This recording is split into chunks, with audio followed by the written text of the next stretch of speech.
வணக்கம் சொன்னாங்களே.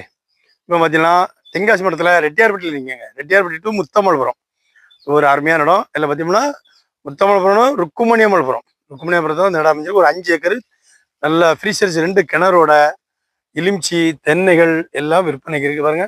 எல்லாம் சொட்டு நீர் பாசனம் பார்த்துருக்காங்க. அப்புறம் எலுமிச்சியோட இருக்கும். 2 கிணறு இருக்கு. நல்ல மண் செம்மண் விவசாயம் பண்ணிக்கலாம். நிறைய எலுமிச்சிகள்லாம் நிறையா இருக்குது. காய்ப்புக்குள்ளே இருக்குது. அருமையாக நடங்க. ஏக்கருக்கு 20 லட்ச ரூபா கேட்காங்க. ஆனால் மண் பாதை தான். நம்ம ரோட்ல இருந்து இங்கே 1/2 கிலோமீட்டர் மண் பாதையில் உள்ள வரணும். 2 கிணறோட விற்பனைக்கு இருக்கு. ஏக்கருக்கு 20 லட்ச ரூபா. எலுமிச்சந்தோட்டம் தென்னந்தோட்டம் விற்பனைக்கு இருக்கு. இப்போ சுற்றி பார்த்தீங்கன்னா தேக்கு தோட்டம் இருக்கு. விருப்பம் உள்ளங்க தொடர்புங்க. நன்றி. இந்த 5 ஏக்கருக்குள்ள ஃப்ரீ சர்வீஸ் கிணறு போரில் தண்ணி வந்துட்டு இருக்கு. கிணறு தான் 2 கிணறு இருக்கு. அதில் ஒரு கிணறு இதெல்லாம் தென்னை மரம் எலுமிச்சி மரம் சுற்றி தேக்கு.